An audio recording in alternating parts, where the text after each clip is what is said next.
Shalom, senang sekali boleh kembali menyapa sahabat-sahabat sekalian dalam program pendalaman Alkitab melalui pelajaran Sekolah Sabat bersama dengan kami, Cornelius Media. Kita sudah tiba di pelajaran yang kelima dengan tema Bangsa-Bangsa bagian yang kedua. Biarlah kita telah mempersiapkan diri dengan telah mempelajari pelajaran Sekolah Sabat sebelum mengikuti program ini. Saya Pendeta Edward Taliwongso bersama dengan Pendeta Felix Gosal dan Pendeta Widodo Purwanto akan sama-sama mempelajari pelajaran Sekolah Sabat pada pekan ini. Mari kita tunduk kepala dan kita berdoa. Bapa Tuhan kami, Allah yang maha baik, Allah yang berdaulat dan berkuasa atas bangsa-bangsa. Saat ini kami rindu mempelajari firman-Mu, kami rindu untuk memperoleh pencerahan. Bukalah hati dan pikiran kami. Di dalam nama Yesus Kristus kami sudah berdoa. Amin. Kembali lagi kami mengingatkan bahwa ada 4 bagian dalam program ini. Yang pertama kita melihat dasar Alkitabiah, pelajaran sepanjang pekan ini. Yang kedua kita mencoba menggali makna dari ayat hafalan. Yang ketiga kita membahas pokok pikiran yang muncul dari pelajaran hari per hari. Dan di bagian akhir kita tiba kepada aplikasi. Mari kita lihat dasar Alkitabiah. Kejadian 2 ayat 9-17, Tuhan menempatkan manusia di Taman Eden dengan segala pohon yang indah, termasuk pohon kehidupan dan pohon pengetahuan, tetapi memberi perintah untuk tidak memakan buah yang terlarang itu. Daniel 2 ayat 31-35, Daniel menafsirkan mimpi Raja Nebukadnezar tentang patung besar yang hancur oleh sebuah batu, melambangkan runtuhnya kerajaan duniawi dan berdirinya kerajaan Allah. Yesaya 17 ayat 12-13, bangsa-bangsa bergemuruh seperti gelombang laut, tetapi Allah menghardik mereka sehingga mereka melarikan diri seperti sekam yang ditiup oleh angin. Lalu kemudian ada Daniel 7 ayat 1-3. Daniel bermimpi tentang 4 binatang besar yang keluar dari laut, menggambarkan kekuasaan-kekuasaan dunia yang akan bangkit. Roma 3 ayat 10-19, Paulus menegaskan bahwa semua manusia berdosa, tidak ada seorang pun yang benar di hadapan Allah menurut hukum. Wahyu 12 ayat 15-16, sang ular atau iblis memuntahkan air untuk menenggelamkan sang perempuan, tetapi bumi menolong dengan menelan air tersebut. Lalu ada Wahyu 10 ayat 1-11. Yohanes melihat malaikat perkasa membawa gulungan kecil yang harus ia makan, menggambarkan pesan Allah yang manis di mulut tetapi pahit dalam pelaksanaannya. Mari kita lihat apa penyebab dan mengapa bangsa-bangsa jatuh dalam dosa dan memberontak kepada Allah, dan apakah peristiwa ini sudah direncanakan oleh Allah sebelumnya. Nah saudaraku, bangsa-bangsa jatuh dalam dosa karena manusia pertama melanggar perintah Allah. Kejadian 2 ayat 9-17. Mereka memilih buah pengetahuan yang baik dan jahat daripada mempercayai karunia hidup dari Allah yang akhirnya membawa kepada ketidaktaatan lainnya. Pemberontakan dan juga dominasi manusia atas manusia yang lain. Bangsa yang satu mengalahkan bangsa yang lain. Peristiwa kejatuhan ini bukan direncanakan oleh Allah. Itu adalah tragedi besar yang bertentangan dengan kehendak Allah. Sebab Allah menciptakan manusia sebenarnya untuk hidup dalam ketaatan, dalam sukacita, bukan untuk jatuh dan untuk menderita. Ellen White dalam Great Controversy halaman 492 menegaskan tentang hal ini. Dia katakan, tidak ada yang lebih jelas diajarkan dalam Alkitab selain bahwa Allah sama sekali tidak bertanggung jawab atas masuknya dosa, bahwa tidak ada penarikan kasih karunia ilahi secara sewenang-wenang, tidak ada kekurangan dalam pemerintahan ilahi yang memberikan kesempatan untuk pemberontakan. Dosa adalah penyusup yang kehadirannya tidak dapat dijelaskan dengan alasan apapun. Apakah bangsa-bangsa dalam konteks nubuatan buku Daniel, contohnya Daniel 2 dan 7, lalu apakah nubuatan ini sudah digenapi? Lalu apakah kemungkinan akan ada pengulangan kembali? Nah, kalau kita belajar dalam Daniel 2 dan Daniel 7, ada bangsa-bangsa yang dinubuatkan, yaitu yang pertama adalah Babel, kepala emas di Daniel 2, singa bersayap di Daniel 7. Lalu kemudian ada kerajaan Media Persia, dada dan lengan dari perak di Daniel 2, lalu kemudian binatang beruang di Daniel 7. Kemudian yang ketiga ada kerajaan Yunani yang dilambangkan dengan perut dan paha dari tembaga di Daniel 2, dan macan tutul punya 4 sayap di Daniel 7. Lalu kemudian ada Roma yang memiliki beberapa fase. Kaki besi, lalu kemudian besi bercampur dengan tanah liat, lalu di Daniel 7 ada binatang yang mengerikan dan mendahsyatkan. Nubuatan ini sebagian besar sudah digenapi dalam sejarah dunia. Tetapi prinsip pemberontakan manusia dan upaya untuk menyatukan kekuasaan dunia demi melawan Allah ini akan berulang kembali menjelang akhir zaman, seperti digambarkan dalam usaha besi bercampur dengan tanah liat yang kita baca di Daniel pasal 2. Apakah bangsa-bangsa yang digambarkan dalam nubuatan pada saat ini atau zaman akhir ini dan akhir dari zaman akhir? Nah, bangsa-bangsa saat ini digambarkan seperti dalam nubuatan akhir, ada 3 ciri khasnya. Yang pertama adalah bangsa-bangsa yang bising dan bergejolak, yang berperang satu sama lain. Yesaya 17 ayat 12-13. Yang kedua, bangsa-bangsa ini akan berusaha untuk bersatu melawan Allah. Wahyu 16 ayat 16, yaitu perang Armageddon. Yang ketiga, bahwa bangsa-bangsa ini akan berakhir dengan kejatuhan total mereka di hadapan kerajaan Allah yang kekal. Daniel 2 ayat 44-45 dan Wahyu 22 ayatnya yang kedua. Jadi, akhir dari zaman ini adalah kehancuran pemerintahan manusia dan berdirinya kerajaan Allah yang abadi di bumi yang baru. Francis Nichol dalam SDA Bible Commentary volume 4 halaman 776 mengomentari ayat ini. Dia katakan, tetapi kerajaan ini, artinya kerajaan yang terakhir, kerajaan batu, tidak akan ada sesaman dengan salah satu dari keempat kerajaan tersebut. Kerajaan ini akan menggantikan fase besi dari tanah liat yang belum tiba, yaitu ketika Kristus berada di bumi. Kerajaan Allah masih berada di masa depan pada saat itu. Kerajaan itu akan didirikan ketika Kristus datang kembali pada hari terakhir untuk menghakimi orang yang hidup dan orang yang mati. Dan peristiwa ini adalah akhir dari zaman akhir itu.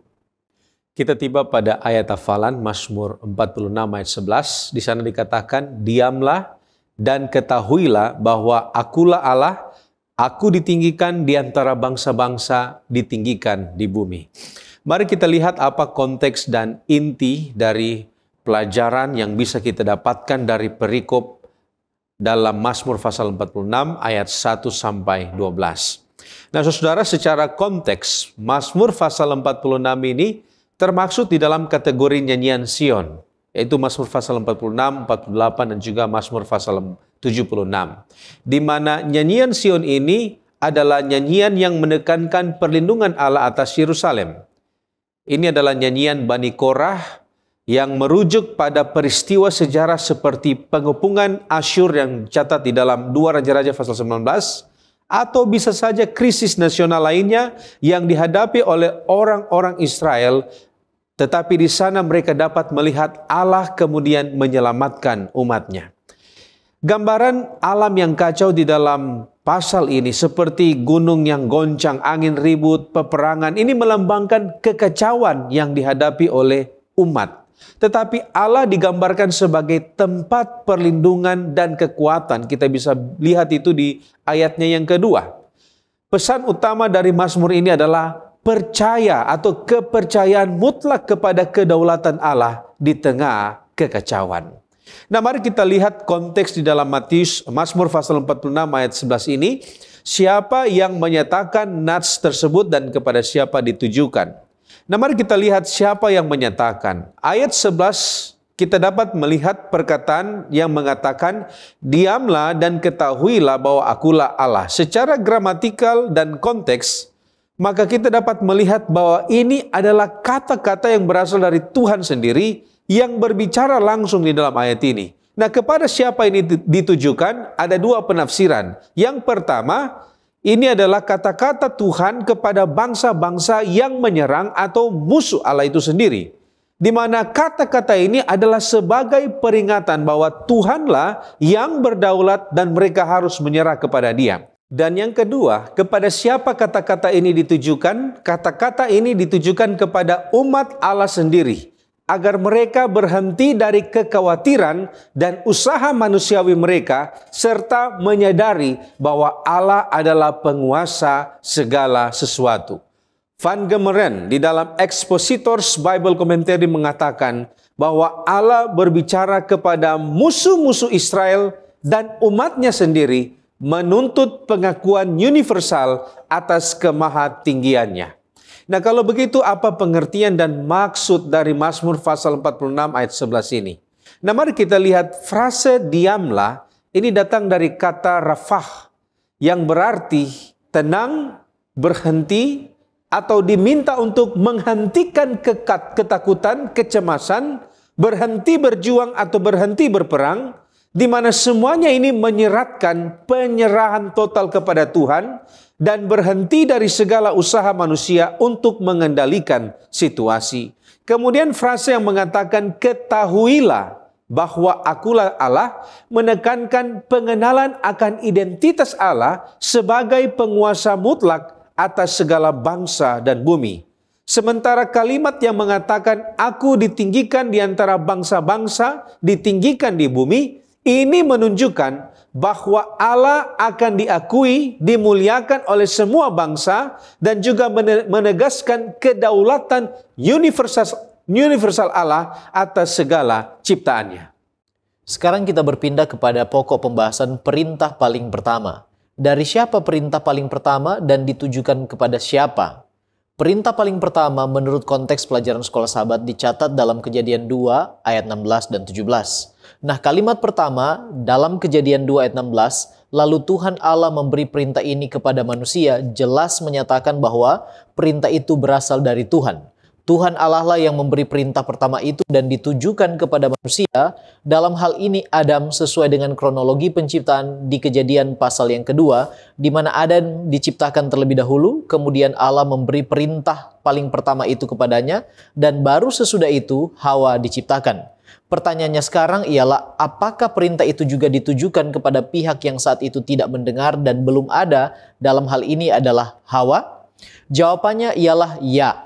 Kalau kita cermati sejarah awal kejatuhan manusia, khususnya bagian percakapan antara ular dan Hawa dalam Kejadian pasal 3, maka dapat kita ketahui bahwa perintah itu juga ditujukan kepada Hawa. Mengapa? Jawaban Hawa atas pertanyaan menjebak dari si ular menunjukkan bahwa Hawa memiliki pengetahuan akan perintah itu beserta konsekuensi bila melanggarnya. Dan sebenarnya dia juga sadar akan obligasinya untuk taat kepada perintah itu. Sekarang apa isi perintah paling pertama itu? Serta apa konsekuensi menjalankan perintah tersebut? Dan apa ganjaran jika gagal melaksanakan perintah itu? Isi perintah paling pertama itu secara eksplisit dicatat dalam Kejadian 2 ayat 16 dan 17. Kejadian 2 ayat 16 dan 17, lalu Tuhan Allah memberi perintah ini kepada manusia. Semua pohon dalam taman ini boleh kau makan buahnya dengan bebas, tetapi pohon pengetahuan tentang apa yang baik dan yang jahat itu, janganlah kau makan buahnya, sebab pada hari engkau memakannya, pastilah engkau mati. Nah, konsekuensi bila gagal menjalankan perintah itu, atau dengan kata lain melanggar perintah itu, atau melanggar firman Tuhan kepada mereka, pastilah engkau mati. Pastilah engkau mati di sini menurut Alfa Omega jilid 1 halaman 57 dan 58 tidak berarti bahwa mereka harus mati pada hari yang sama di mana mereka telah memakan buah larangan itu. Melainkan pada hari itu hukuman yang tidak dapat dihindarkan itu telah dimaklumkan. Kebakaan telah dijanjikan kepada mereka dengan syarat penurutan, dan oleh pelanggaran mereka kehilangan hidup yang kekal. Pada hari itu mereka harus ditakdirkan mati. Inilah yang dimaksudkan Rasul Paulus dalam Roma 6 ayat 23 bahwa upah dosa ialah maut. Selain itu, kegagalan mereka menjalankan perintah itu menurut Kejadian pasal 3 telah membuat dosa meracuni bumi serta keturunan mereka selanjutnya, mendatangkan kehancuran dan juga penderitaan. Mereka menjadi sadar akan ketelanjangan mereka, malu dan takut mereka rasakan, roh saling mempersalahkan, dan cinta diri juga merasuki mereka. Sebaliknya, apabila mereka menjalankannya, maka upahnya ialah hidup kekal, sebab mereka akan memiliki kebebasan pada pohon kehidupan. Pena Inspirasi Alfa Omega Jilid 1 halaman 58 dan 42 katakan bahwa agar supaya dapat memiliki hidup yang tidak berkesudahan, manusia harus senantiasa memakan pohon al-hayat. Tanpa itu, daya hidupnya akan berangsur-angsur berkurang sampai akhirnya seluruh hidupnya hilang lenyap. Penurutan yang sempurna dan kekal adalah syarat-syarat kebahagiaan yang kekal. Dengan syarat ini, ia mempunyai kebebasan pada pohon al-hayat itu. Nah, apa maksud dan tujuan perintah pertama itu? Alfa Omega Jilid 1 halaman 48 mengatakan pohon pengetahuan baik dan jahat telah dijadikan sebagai satu ujian penurutan serta kasih mereka kepada Tuhan. Kemudian Seventh Day Adventist Bible Commentary volume 1 halaman 225 menambahkan bahwa perintah itu berdiri sebagai sebuah tes terhadap penurutan dan kesetiaan. Tidak ada tujuan lain yang ingin dicapai dari menahan diri untuk tidak memakan pohon dari buah ini selain untuk memberikan bukti kesetiaan yang nyata kepada Allah. Baik, terima kasih pendeta. Sekarang kita melihat dari Daniel 2. Apa sesungguhnya yang terjadi di dalam Daniel pasal 2? Secara ringkas kita melihat bahwa Raja Nebukadnezar bermimpi tentang patung besar dengan bagian-bagiannya dari logam yang berbeda, yaitu kepala dari emas, dada dan lengan dari perak, perut dan pinggang dari tembaga, lalu kemudian paha dari besi. Lalu kemudian di bagian kaki ini sebagian besi dan sebagian lagi adalah tanah liat. Kemudian dalam penglihatan itu, sebuah batu tanpa bantuan tangan manusia menghantam patung itu, menghancurkannya, dan batu itu menjadi gunung besar memenuhi seluruh bumi. Kemudian kita tahu Daniel pada akhirnya menjelaskan bahwa patung ini melambangkan rangkaian kerajaan duniawi dan batu itu melambangkan kerajaan Allah yang kekal. Apa kira-kira pelajaran dari nubuatan dan penggenapan dari Daniel 2 ini? Minimal ada 5 pelajaran yang bisa kita ambil. Yang pertama, sejarah dunia itu berjalan sesuai dengan rencana dan kendali Allah. Allah yang mengendalikan. Yang kedua, kerajaan-kerajaan dunia akan datang silih berganti, tetapi pada akhirnya semuanya itu akan berakhir. Yang ketiga, hanya kerajaan Allah yang akan kekal dan berdiri untuk selama-lamanya. Yang keempat, nubuatan ini telah digenapi secara akurat dalam sejarah, yaitu Babel, Media Persia, Yunani, Romawi, lalu kemudian bangsa-bangsa yang terpecah-pecah. Ini membuktikan validitas keabsahan dari Alkitab sebagai firman Allah yang diinspirasikan. Dan yang kelima, ini memberikan keyakinan bahwa Allah itu tetap berdaulat atas dunia ini. Ellen White dalam Prophet and Kings halaman 502 mengomentari hal ini. Dia katakan, hanya dalam firman Tuhan hal ini dinyatakan dengan jelas. Di sini ditunjukkan bahwa kekuatan bangsa-bangsa seperti halnya individu-individu tidak ditemukan dalam kesempatan atau kemampuan yang tampaknya membuat mereka tak terkalahkan. Tidak juga dalam kebesaran yang mereka banggakan. Kekuatan bangsa-bangsa itu diukur dari kesetiaan mereka dalam memenuhi tujuan Allah. Apa kira-kira pentingnya pelajaran dari Daniel 2 saat ini? Berhubung nubuatan ini kan sudah digenapi. Mari kita lihat minimal ada 5 pelajaran penting bagi kita di zaman ini. Yang pertama, kita sekarang ini sudah hidup di masa kaki dari bersih dan tanah liat. Itu berarti zaman di mana bangsa-bangsa yang tidak bersatu. Artinya apa? Kita benar-benar sudah hidup di penghujung zaman. Yang kedua, dunia ini tidak akan menjadi semakin baik melalui kekuatan ataupun teknologi atau kemajuan manusia. Yang ketiga, kemajuan teknologi tidak sebanding dengan kemajuan moral. Teknologi semakin canggih, tetapi manusia semakin tidak bermoral. Ini berarti kita terancam dengan kekerasan dan kejahatan yang dapat terjadi di sekeliling kita. Pelajaran yang keempat, harapan yang sejati bukan pada kerajaan atau sistem manusia atau kekuatan militer atau ekonomi, tetapi pada kedatangan kerajaan Allah nantinya. Dan pelajaran yang kelima, kita semua dipanggil untuk menaruh iman dan kesetiaan hanya kepada Kristus, bukan kepada kekuasaan dunia. Ellen White dalam komentarnya di SDA Bible Commentary volume 4 halaman 1169 mengomentari tentang penglihatan ini. Dia katakan, Nebukadnezar diperlihatkan bahwa Allah di sorga adalah penguasa atas semua raja dan penguasa di bumi. Nama Allah akan muncul sebagai Allah di atas segala ilah. Allah menghendaki agar Nebukadnezar memahami bahwa para penguasa kerajaan duniawi memiliki penguasa di sorga. Kesetiaan Allah dalam menyelamatkan ketiga tawanan dari api ini membenarkan tindakan mereka menunjukkan kuasa Allah yang luar biasa. Baik, kita tiba pada pokok diskusi mengenai Daniel pasal 7. Mari kita lihat apa inti kisah di dalam Daniel pasal 7. Nah, saudara, Daniel pasal 7 ini berisi penglihatan Daniel tentang 4 binatang besar yang keluar dari dalam laut, di mana masing-masing dari binatang ini melambangkan kerajaan-kerajaan duniawi. Kemudian diikuti dengan munculnya tanduk kecil yang kemudian menindas Allah, dan pada akhirnya Allah mengadakan penghakiman di surga dan kerajaan kekal itu diberikan kepada orang-orang kudus. Nah, fokus dari Daniel pasal 7 ini adalah konflik besar antara kekuatan duniawi dan juga kerajaan Allah, serta bagaimana proses penghakiman investigasi itu terjadi sebelum kedatangan Kristus yang kedua kali.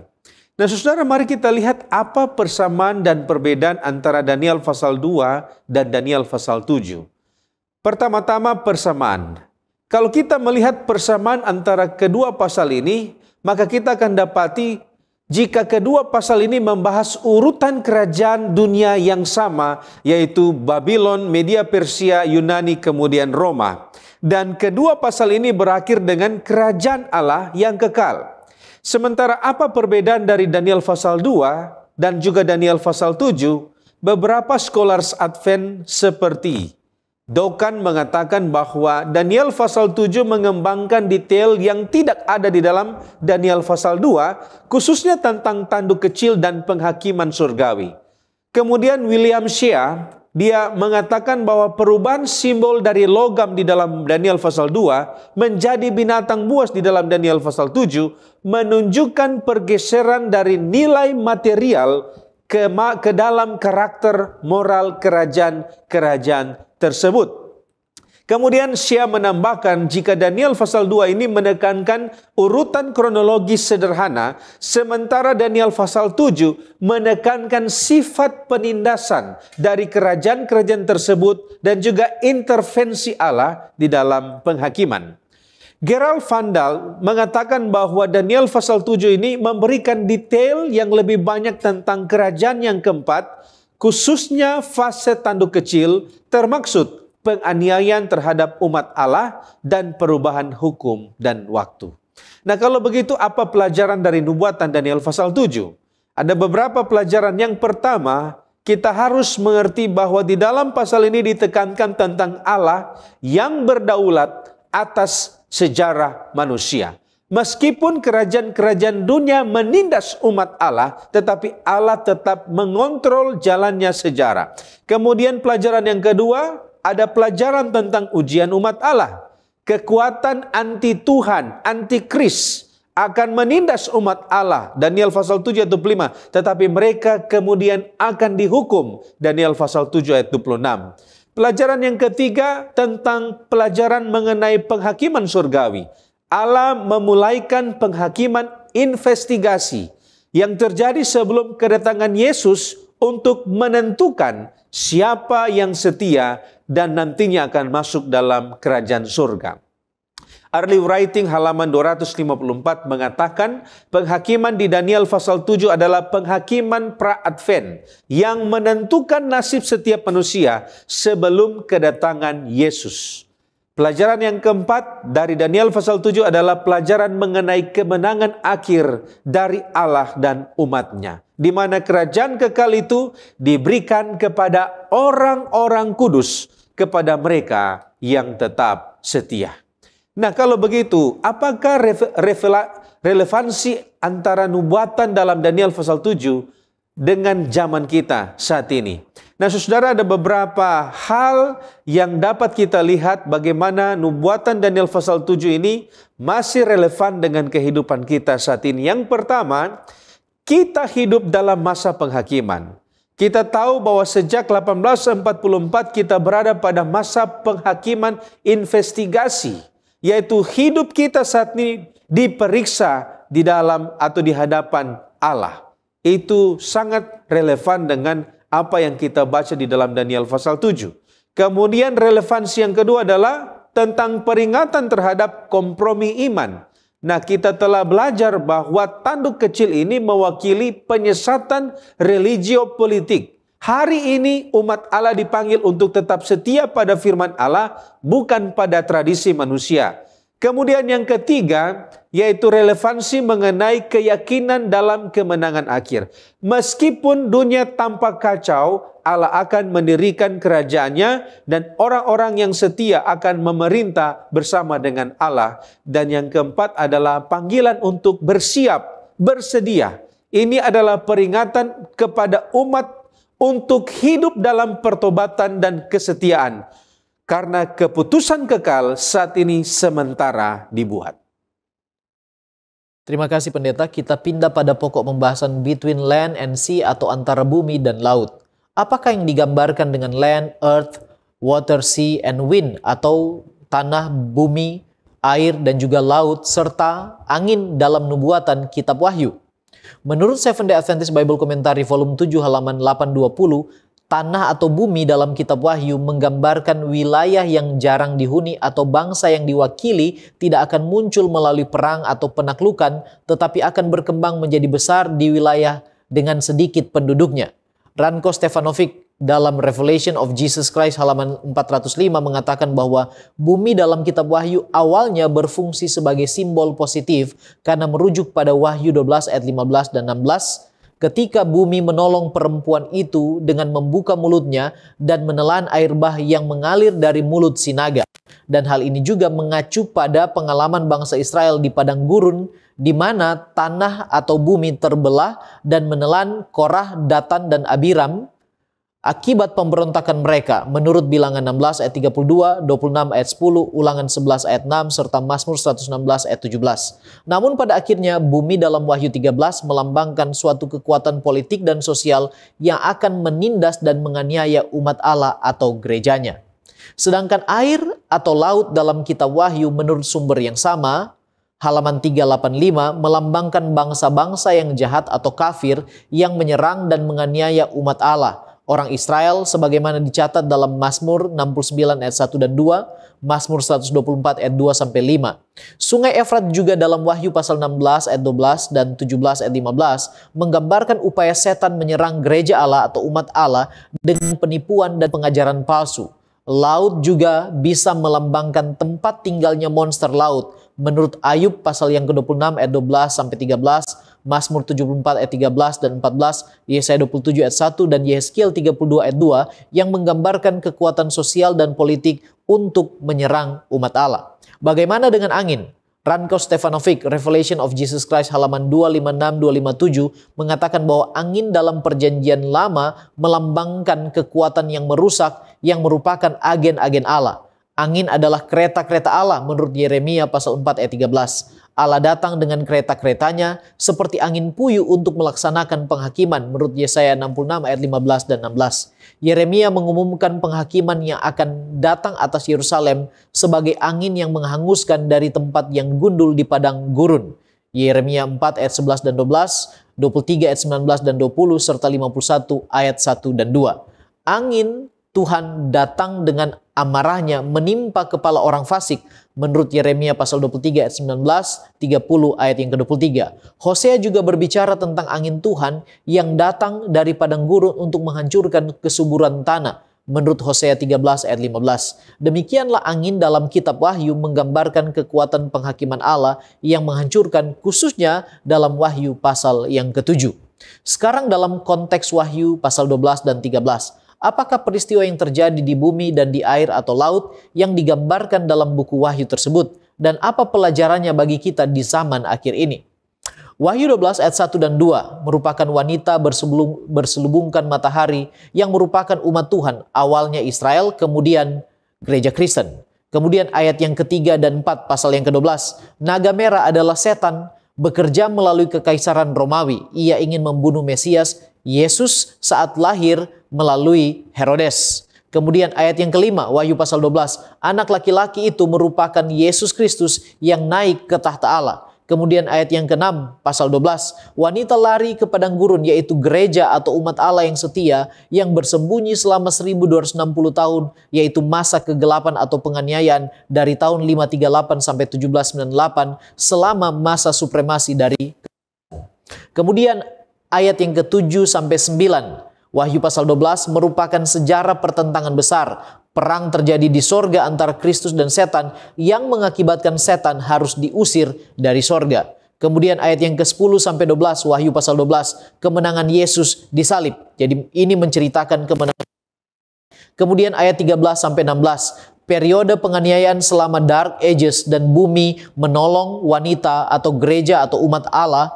Bumi di sini melambangkan dunia baru, Amerika, dengan kebebasan beragamanya. Kemudian Wahyu 12 ayat 17 merupakan gambaran naga atau setan memerangi keturunan wanita yang lain yang menggambarkan umat yang sisa atau the remnant yang menuruti perintah Allah dan memiliki kesaksian Yesus atau roh nubuat menurut Wahyu pasal 19 ayat yang ke-10. Kemudian kita berpindah kepada Wahyu pasal 13 ayat 1 dan 2. Di sana menceritakan tentang binatang dari laut, yaitu sistem kepausan. Ayat 3, dia luka parah, menggambarkan sejarah penawanan paus pada tahun 1798 oleh Jenderal Berthier dari Prancis. Luka itu kemudian sembuh, yang sebenarnya menggambarkan kekuatan keagamaan itu pulih pengaruhnya. Kemudian ayat yang ke-11, binatang yang keluar dari bumi, yaitu Amerika Serikat, muncul dari wilayah yang relatif tenang atau bumi.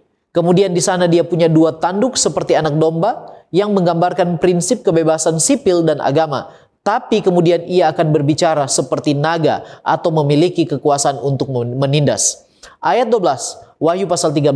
Binatang dari bumi itu menyokong binatang yang pertama yang keluar dari laut. Artinya Amerika akan mendukung kekuasaan kepausan, kemudian mengulangi penindasan religius.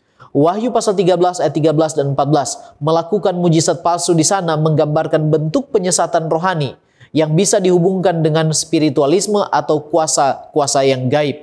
Kemudian Wahyu 13 ayat 15 dan 17, ada paksaan terhadap semua orang untuk menyembah patung binatang, yaitu sistem peniruan agama yang sejati. Dan tanda binatang di sana menandakan tanda otoritas palsu berlawanan dengan hukum Allah, dan banyak dikaitkan dengan perubahan dari hari Sabat Sabtu kepada hari Minggu. Dan terakhir ayat yang ke-18, bilangan yang dimaksud di sana adalah 666 yang merupakan lambang bilangan manusia bukan Allah dan menunjuk pada sistem keagamaan manusia yang mengklaim otoritas ilahi. Nah, sekarang apa pelajaran pentingnya bagi kita? Apa yang dinubuatkan dalam gambaran Wahyu 12 dan 13 sudah terjadi atau digenapi, dan ingat pasti akan digenapi. Sebab sejarah penggenapan nubuatan bergerak maju terus kepada puncaknya, di mana kita sebagai umat Allah harus terus bersiap dan bersedia. Christ Triumphant halaman 271 mengatakan, sejarah masa lalu akan terulang kembali. Konflik yang sangat sengit akan terjadi di dunia Kristen.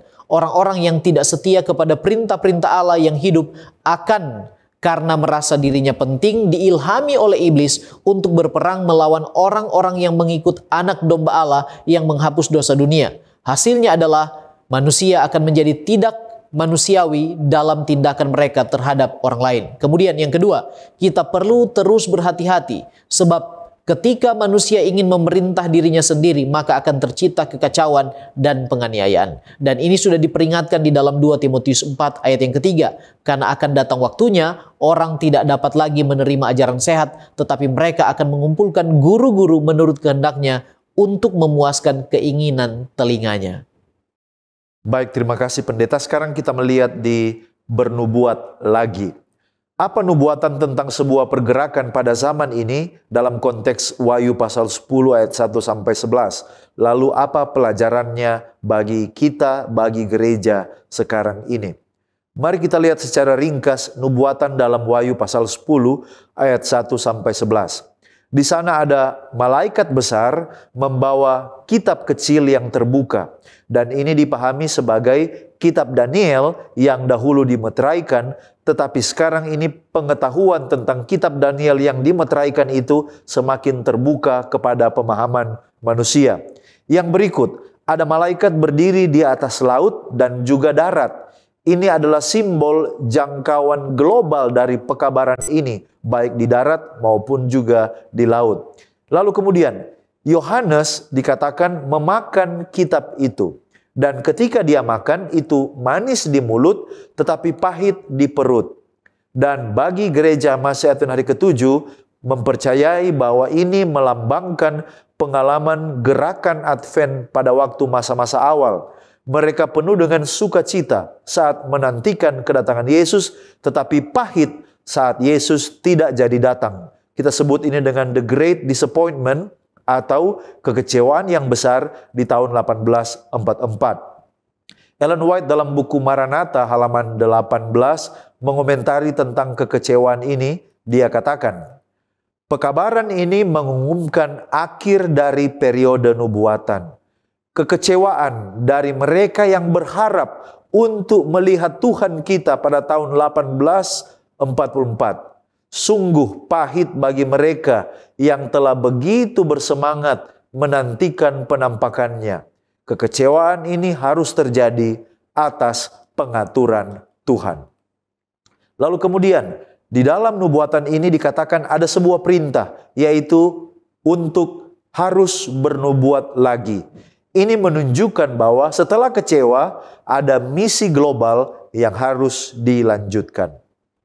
Apa pelajaran dari pergerakan atau nubuatan tentang pergerakan ini di Wahyu pasal 10? Pelajarannya bagi kita adalah yang pertama, Allah tetap memimpin umatnya walaupun ada kekecewaan dan kebingungan. Yang kedua, misi untuk memberitakan kebenaran pada akhir zaman tidak berhenti. Kita dipanggil untuk masih bernubuat lagi kepada segala bangsa. Lalu yang ketiga, pekabaran akhir zaman ini memiliki dasar nubuatan yang kuat. Kita perlu menyampaikan dengan semangat dan juga dengan keyakinan. Mari kita lihat kisah dari malaikat di Wahyu 14 dan Wahyu 18. Apa pelajaran bagi kita? Kalau kita lihat di Wahyu 14 ada 3 malaikat membawa 3 pekabaran penting. Malaikat pertama mengatakan sebuah ajakan untuk menyembah pencipta. Lalu kemudian ada sebuah pengumuman tentang dimulainya masa penghakiman. Malaikat yang kedua adalah peringatan tentang kejatuhan Babel, yaitu sistem keagamaan yang palsu. Malaikat yang ketiga adalah seruan supaya seluruh umat tidak menyembah binatang atau menerima tanda binatang tersebut. Intinya adalah ini adalah pekabaran gereja kepada seluruh dunia. Sementara kalau kita lihat Wahyu 18, ada seorang malaikat turun dan dia menerangi seluruh bumi dengan kemuliaan Allah. Nah, pekabaran ini tujuannya adalah untuk memperkuat seruan di Wahyu 14, yaitu perintah tegas keluar dari Babel. Terjadi eksodus besar-besaran dari Babel. Dan penekanannya adalah pada penghakiman atas sistem dunia yang sudah menolak Allah. Apa pelajarannya bagi kita? Saudaraku, kita sedang hidup di masa penggenapan nubuatan ini. Ini adalah pekerjaan global dari umat yang sisa, dari gereja yang terakhir di akhir zaman. Kita dipanggil untuk menyampaikan terang kebenaran ke seluruh dunia dengan kuasa dan kemuliaan. Lalu harus ada usaha untuk memanggil keluar dari kebingungan, dari kesesatan dunia untuk menuju kepada penyembahan yang sejati kepada Allah. Ellen White kembali mengomentari dalam Selected Messages buku 2 halaman 104 sampai 105, dia mengomentari tentang misi dari gereja. Dia katakan, pekabaran pertama dan kedua diberikan pada tahun 1843 dan 1844. Dan sekarang kita berada di bawah pekabaran ketiga. Tetapi ketika pekabaran itu masih harus diberitakan, baik dengan pena, dengan suara, kita harus menyuarakan pekabaran itu. Kita harus menunjukkan urutannya dan penerapan nubuatan-nubuatan yang membawa kita kepada pekabaran malaikat yang ketiga. Pekabaran-pekabaran ini, dia katakan, harus kita berikan kepada dunia, baik dalam publikasi-publikasi kita, dalam ceramah-ceramah kita, yang menunjukkan dalam garis sejarah nubuatan hal-hal yang telah terjadi dan yang akan terjadi. Kita tiba pada pendalaman. Apa pengertian langit baru dan bumi baru di dalam Wahyu pasal 21 ayat 1? Di manakah itu? Kapan itu akan terjadi? Dan siapa yang akan merasakan langit baru dan bumi yang baru? Nah, saudaraku, mari kita lihat yang pertama. Menurut Seventh Day Adventist Bible Commentary volume 7, dikatakan di sana bahwa langit yang baru dan bumi yang baru menunjukkan pembaharuan total dari planet bumi, di mana istilah ini mengacu pada bumi yang telah dipulihkan kepada keadaan sempurna seperti ketika pertama kali diciptakan. Nah, kalau kita bertanya di mana langit yang baru dan bumi yang baru itu, Seventh Day Adventist Bible Commentary menegaskan bahwa langit yang baru dan bumi yang baru itu bukanlah lokasi yang sama sekali berbeda, melainkan planet bumi yang saat ini sementara kita diami. Itu adalah tempat yang nantinya akan dibaharui dan dipulihkan. Di dalam Great Controversy halaman 674 dikatakan di sana bahwa di sini atau di bumi ini, di mana anak Allah pernah tinggal dalam rupa manusia, di mana Raja kemuliaan hidup, menderita dan mati, disitulah ketika ia akan menjadikan segala sesuatu baru, akan menjadi kemah Allah bersama manusia. Nah, kalau kita bertanya kapan itu terjadi, saudaraku yang terkasih, itu terjadi setelah milenium 1000 tahun. Early Writings halaman 295 mengatakan setelah 1000 tahun, Yesus akan turun dari surga bersama orang-orang kudus dan kota kudus, lalu bumi akan dihidupkan kembali oleh kuasa Allah. Nah, siapa yang akan merasakan langit dan bumi yang baru itu? Mereka adalah umat tebusan. Mereka yang diselamatkan oleh darah Kristus, yang namanya tercatat dalam kitab kehidupan anak domba di dalam menurut Wahyu pasal 21 ayat 27. Nah, Ron Hubbard di dalam The Great Controversy halaman 675 mengatakan orang-orang yang ditebus akan hidup dalam persekutuan yang erat dengan Allah, dan bumi yang baru akan menjadi rumah mereka yang kekal. The Great Controversy halaman 676 mengatakan hanya mereka yang karakter mereka telah disucikan oleh ketaatan kepada kebenaran yang akan masuk ke dalam kota itu. Ya, saudaraku, sekarang kita datang kepada penutup serta aplikasi dari apa yang kita pelajari dan diskusikan bersama. Nah, apakah inti pelajaran minggu ini yang dapat kita praktekkan sebagai orang percaya pada zaman ini?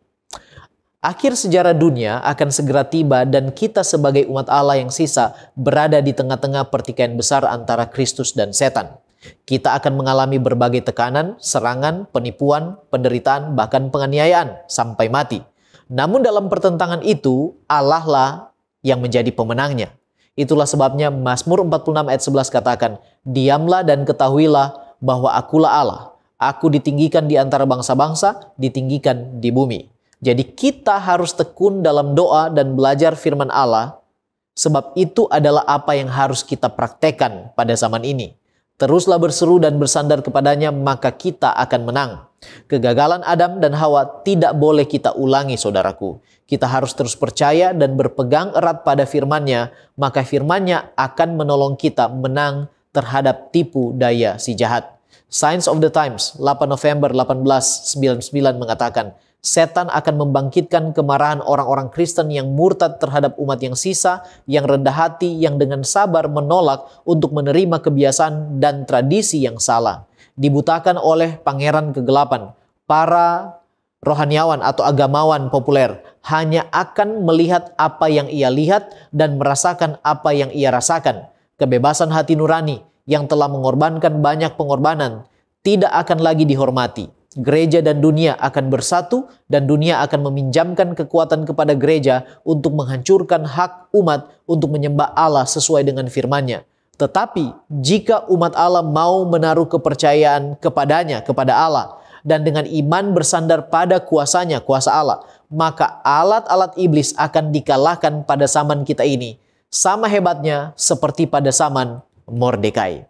Selain tekun berdoa dan belajar firman-Nya, kita perlu terus mengabarkan Injil kekal kepada semua orang. Wahyu 12 dan 13 tentang pertikaian besar, peperangan, dan penganiayaan ditutup dengan Wahyu pasal 14, yaitu tentang pekabaran 3 malaikat. Ranko Stefanovic dalam Revelation of Jesus halaman 361 katakan, Wahyu 12:14 menggambarkan kemarahan bangsa-bangsa yang diekspresikan dalam aktivitas iblis dan sekutunya. Binatang yang keluar dari laut, menurut Wahyu 13 ayat 1-10, dan binatang yang keluar dari bumi, Wahyu 13 ayat 11-18, yang sedang mempersiapkan diri untuk melawan Allah dan umatnya. Pada saat itu, Allah membuat seruan terakhir kepada bangsa-bangsa untuk bertobat, yaitu di dalam Wahyu 14 ayat 6-13 melalui pemberitaan Injil. Jadi inilah tugas yang dipercayakan Allah kepada kita, yaitu untuk mengabarkan kabar keselamatan melalui Yesus Kristus, serta mengingatkan dunia akan penghakiman serta penghukuman Allah yang segera terjadi. Nah, bagaimana pelajaran buku Daniel, khususnya kitab Wahyu, dapat menuntun kita menikmati langit baru dan bumi yang baru? Saudaraku, mempelajari kitab Daniel dan Wahyu secara serius akan membangkitkan kehidupan kerohanian kita. Testimonies to Ministers and Gospel Workers halaman 112-114 dikatakan di sana, ada kebutuhan untuk mempelajari firman Allah lebih dekat lagi, lebih serius lagi. Khususnya kitab Daniel dan kitab Wahyu harus mendapat perhatian yang belum pernah ada sebelumnya dalam sejarah pekerjaan kita. Ketika kita sebagai umat memahami apa arti buku ini bagi kita, maka akan terlihat kebangunan rohani yang besar di antara kita. Tanpa adanya kebangunan rohani, maka kita sebagai umat yang menantikan kedatangan Kristus yang kedua kali, kita sebagai mempelai wanita gerejanya akan terus tertidur dan gagal masuk ke pesta kawin anak domba Allah. Kita tidak akan menikmati langit yang baru dan bumi yang baru.